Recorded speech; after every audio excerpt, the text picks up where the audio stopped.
بہار میں تو نتیش کمار جی نے پابندی لگا دی، صاحب شراب بندی ہو گئی۔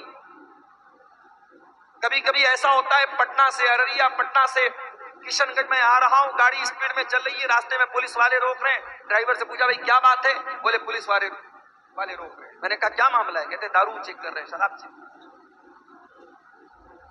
شراب کے لیے چیکنگ ہو رہی ہے۔ لیکن کیا بہار میں شراب پینا لوگوں نے بند کر دیا؟ گراؤنڈ کی حقیقت یہ ہے کہ نیپال کے راستے اور بنگال کے راستے پہلے سے زیادہ شراب کی سپلائی ہوتی ہے،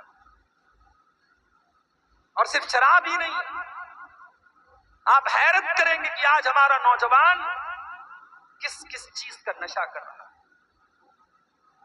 سائیکل اور بائک کے ٹائر میں جو پنچر بنانے کے لیے جو سولوشن استعمال ہوتا ہے، جو مسالہ استعمال ہوتا ہے، اس مسالے کو نوجوان نشے کے طور پر استعمال کرتا ہے۔ سردی اور زکام میں زنڈو بام جس کو باڈی پر ملا جاتا ہے، اعضائے بدن پہ، جسم پر، شریر پہ لگایا جاتا ہے، اس زنڈو بام کو نشہ خور لوگ اس کو جو ہے پاؤ روٹی کے اوپر، بن کے اوپر لگا کے اس کو کھا رہے ہیں اور نشہ کر رہے ہیں۔ نئے نئے طریقے اپنا کر کے نشہ خوری، برائیاں بڑھ رہی ہیں میرے پیارے ساتھی۔ اس نوجوان نے مجھ سے یہی سوال کیا تھا، مولانا یہ تقریر کا فائدہ کیا ہے؟ میں نے ممبئی، اس کو تو جواب نہیں دیا، میں نے ممبئی کی تقریر میں یہ جواب دیا۔ میں نے کہا ایک بات بتاؤں آپ، برائی جتنی بھی بڑھ رہی ہو، اگر اتنے برائی کے دور میں بھی اگر اسٹیج پر اور مائک میں اور ممبر پر اور محراب میں اگر برائی کو برائی کہا جا رہا ہے، یہ بھی بڑی بات ہے۔ میرے پیارے ساتھی، ایک زمانہ ایسا بھی آئے گا آپ اپنی آنکھوں سے برائی کو دیکھیں گے، لیکن آپ کے اندر اتنا گٹس نہیں ہوگا، اتنی ہمت نہیں ہوگی کہ آپ برائی کو برائی کہہ سکیں۔ اللہ کے نبی فرماتے ہیں، حسن درجے کی روایتیں، یہ دنیا اس وقت تک فنا نہ ہوگی، اس وقت تک ختم نہ ہوگی، یعنی قیامت اس وقت تک نہیں آئے گی جب تک ایک انسان دوسری عورت کے ساتھ پبلک پلیس پر، ساروجنک استھل پر، عام مقام پر، عام راستے میں سرے عام زنا کرے گا، سرے عام راہ چلتے زنا کرے گا۔ اور اس دور کا جو نیک انسان ہوگا، جو متقی انسان ہوگا، جو پرہیزگار انسان ہوگا، وہ کون ہوگا؟ جو زنا سے روکنے والا نہ ہوگا، جو ان دو زنا کرنے والوں کو منع کرنے والا نہ ہوگا، بلکہ اس دور کا متقی انسان وہ ہوگا جو کہے گا لو واریتھا وراء ھذا الحائط، اے میرے بھائی یہ چلتے راستے میں تو کام یہ کام تو نہ کر، تو پبلک پلیس پر تو یہ کام نہ کر، تو اس باغ کے پیچھے چلا جا، تو دیوار کے پیچھے چلا جا، تو بند کمرے میں جا کے جو کرنا ہے تو کر لے سب کے سامنے۔ اس دور کا متقی انسان وہ ہوگا جو زنا کرنے والے سے کہے گا سب کے سامنے تو مت کر، تو جا کے دیوار کے پیچھے تو یہ کام کر، تو سب کے سامنے۔ میرے بھائیوں، برائی پر اگر بات ہو رہی ہے، یہ بات کا ہونا بھی بڑی بات ہے، اور ہمیں معلوم نہیں ہے، میں اللہ کا فضل و کرم، میں اپنی کوئی خوبی نہیں مانتا ہوں، اللہ کا فضل و کرم مانتا ہوں۔ آج یوٹیوب پر تقریریں سن کے جب ہم اس کے کمنٹس میں دیکھتے ہیں، بعض نوجوان جب یہ کمنٹ کرتے ہیں کہ میں تقریر سننے کے بعد میں پہلے نماز نہیں پڑھتا تھا، میں نماز پڑھتے ہیں۔ بعض نوجوان واٹس ایپ پر میسج کرتے ہیں کہ مولانا آپ کی تقریر سنتا ہوں، فلاں برائی میرے اندر تھی، اب میں نے توبہ کر لی ہے، میرے لیے دعا کیجیے گا۔ میرے پیارے ساتھی، ہم نہیں جانتے کون انسان ہماری بات سن کر کے اگر توبہ کر لے، اصلاح کر لے، اور وہی ایک انسان کی توبہ تقریر کرنے والے کے لیے بھی، تقریر کو آرگنائز کرنے والے کے لیے بھی، جلسہ کرانے والے کے لیے بھی نجات کا ذریعہ بن جائے، مغفرت کا ذریعہ بن جائے، ہم نہیں جانتے۔ اسی لیے اللہ کے پیارے نبی حضرت علی سے کہتے ہیں لَأَن يَهْدِيَ اللَّهُ بِكَ رَجُلًا خَيْرٌ لَكَ مِنْ حُمْرِ النَّعَمِ، اے علی، تمہارے ذریعے اللہ تعالیٰ اگر کسی ایک انسان کو ہدایت دے دے، ایک انسان تمہارے ذریعے صحیح راستہ پا جائے، اے علی تو تمہارے لیے سرخ اونٹوں سے بہتر ہے۔ اس زمانے کی بہت بڑی پراپرٹی ہوتی تھی سرخ اونٹ، بہت بڑی دولت ہوتی تھی سرخ اونٹ۔ اللہ کے نبی نے فرمایا کہ اے علی اگر تیرے ذریعے ایک انسان ہدایت پا جائے تو تیرے لیے یہ سرخ اونٹوں سے بہتر ہے۔ اس لیے میرے پیارے ساتھیوں، اصلاح معاشرہ کی یہ باتیں اور یہ تقریریں ہوتی رہتی۔ اب آئیے، جو آیت کریمہ میں نے آپ کے سامنے پڑھی تھی، دو آیتیں الگ الگ قرآن سے میں نے پڑھی تھی۔ پہلی آیت میں نے پڑھی تھی سورہ روم، آئیے اس آیت کا ترجمہ دیکھتے ہیں پھر بات کو آگے بڑھا۔ ظہر الفساد فی البر والبحر بما کسبت ایدی الناس، خشکی کے اندر، تری کے اندر، زمین کے اوپر اور پانی کے اندر، جہاں پر بھی تم کو فساد نظر آئے، جہاں پر بھی تم کو بگاڑ نظر آئے، جہاں پر بھی تم کو تباہی نظر آئے، جہاں پر بھی تم کو مصیبت نظر آئے، ظہر الفساد فی البر والبحر بما کسبت ایدی الناس، وہ انسانوں کے کرتوتوں کا نتیجہ ہے، وہ لوگوں کے اپنے عمل کا نتیجہ ہے۔ یہ اللہ تعالیٰ نے بہت بڑا قانون بتایا۔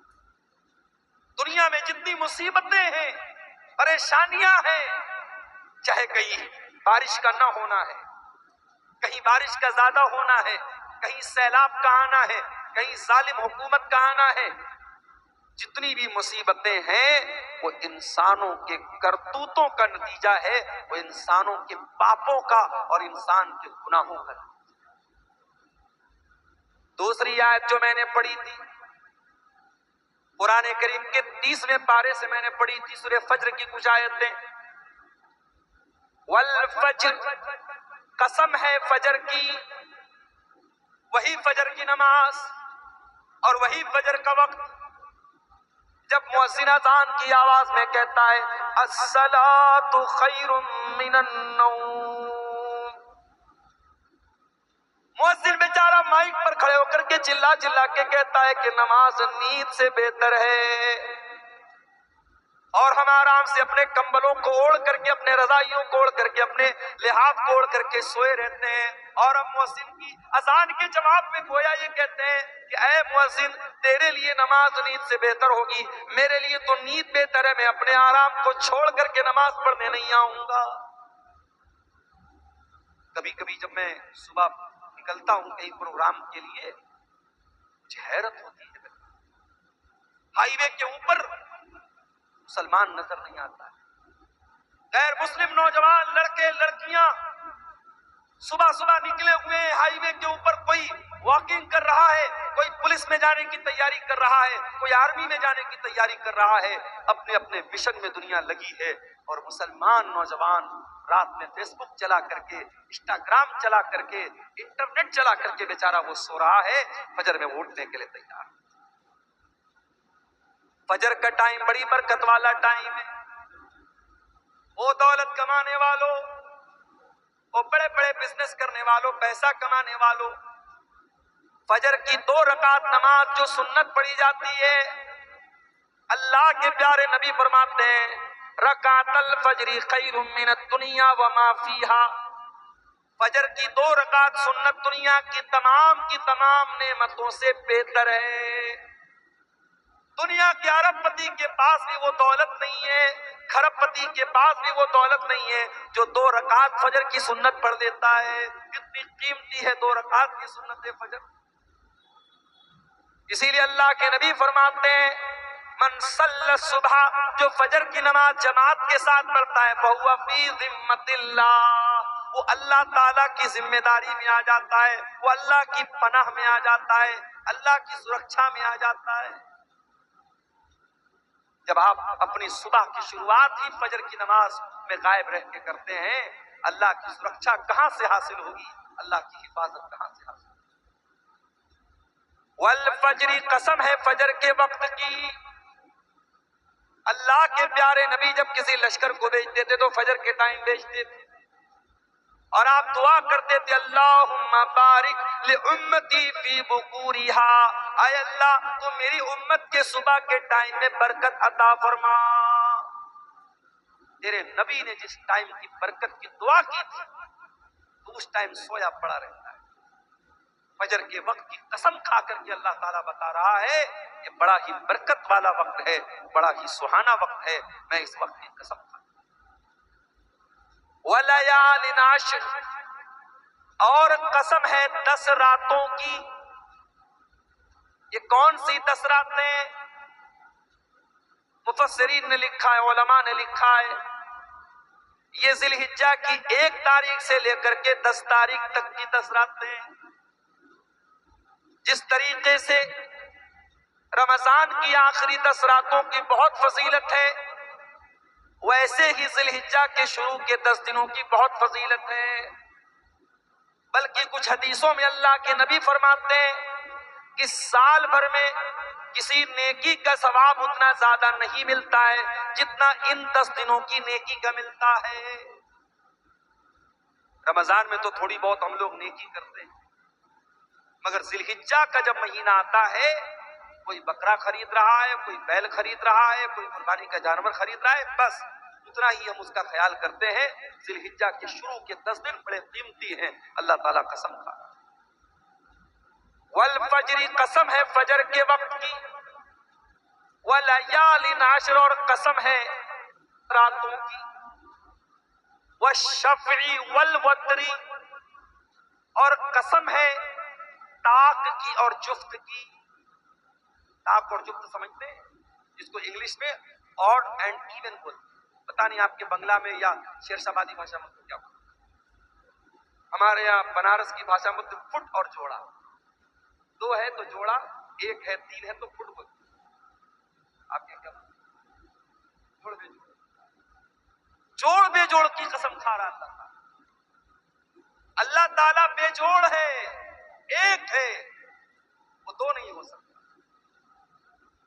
دنیا کی ہر چیز کا جوڑا موجود, زمین کا جوڑا آسمان, اندھیرے کا جوڑا اجالا, لڑکے کا جوڑا لڑکی, ہاتھ کا جوڑا پیر, ہر چیز کا جوڑا موجود ہے. ہر چیز کا کوئی نہ کوئی اپوزٹ موجود ہے. لیکن اللہ تبارک و تعالیٰ ایک ایسی ذات ہے اس کا کوئی جوڑا نہیں.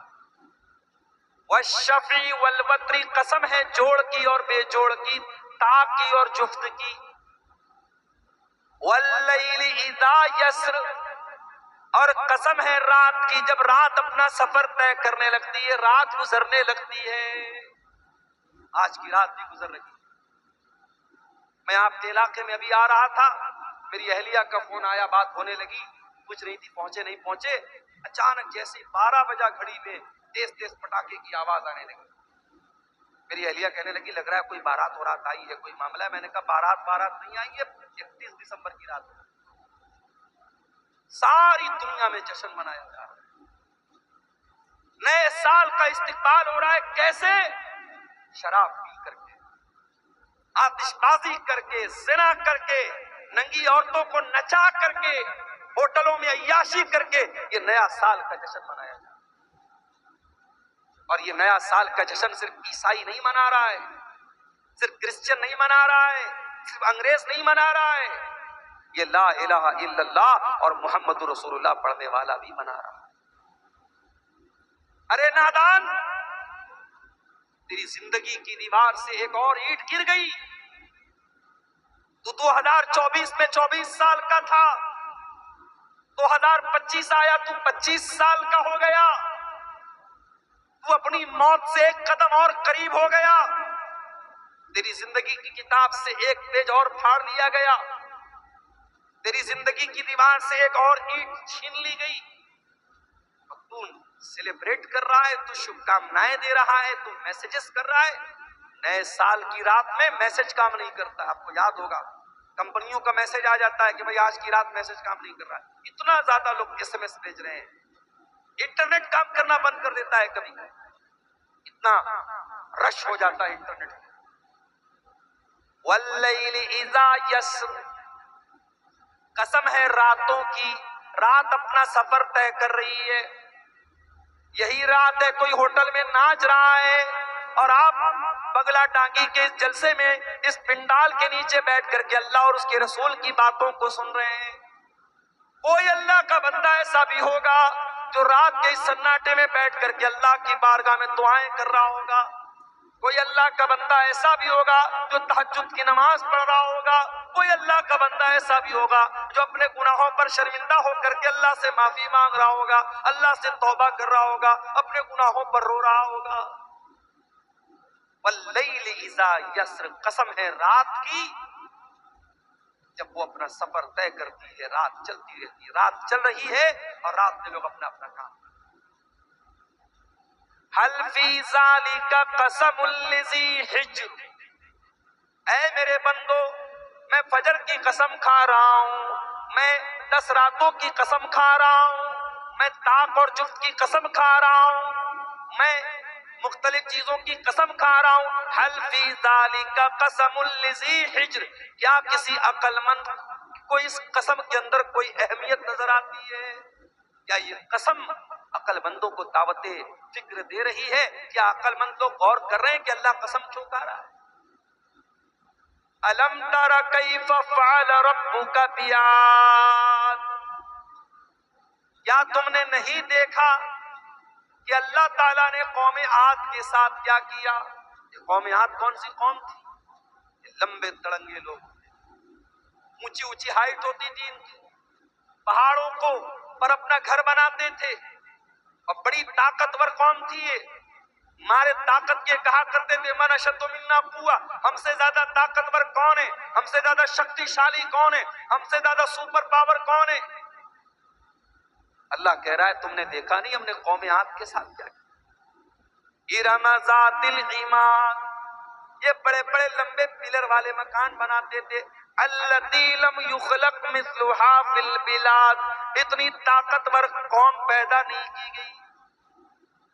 التی لم یخلق مثلها فی البلاد, ایسی قوم دنیا میں کبھی پیدا نہیں. وثمود الذین جابوا الصخر بالواد, کیا تم نے نہیں دیکھا کہ ہم نے قوم سمود کے ساتھ کیا کیا؟ جو قوم سمود پہاڑوں کو کاٹ کاٹ کر کے مکان بنایا کرتی تھی. وفرعون ذی الاوتاد, اور کیا تم نے نہیں دیکھا کہ فرعون کا کیا انجام ہوا؟ جو نہ ماننے والوں کو, جو فرعون کے آگے سجدہ نہیں کرتے تھے, جو فرعون کی بات نہیں مانتے تھے, ان کے ہاتھوں اور پیروں میں کیلے ٹھکوا کر کے ان کی جان لے لیتا تھا, ان کو مار ڈالتا تھا. یہ بڑی بڑی ظالم قومیں تھیں, قوم عاد, قوم سمود اور فرعون. اللہ نے فرمایا الذین طغوا فی البلاد, یہ وہ لوگ تھے جنہوں نے اللہ کی دھرتی پر بہت فساد کیا, بہت گناہ کے کام کیے, بہت پاپ کیے, بہت اللہ کی نافرمانی کی. فَأَكْثَرُوا فِيهَا الْفَسَادَ, انہوں نے بہت زیادہ زمین کے اندر فساد مچایا.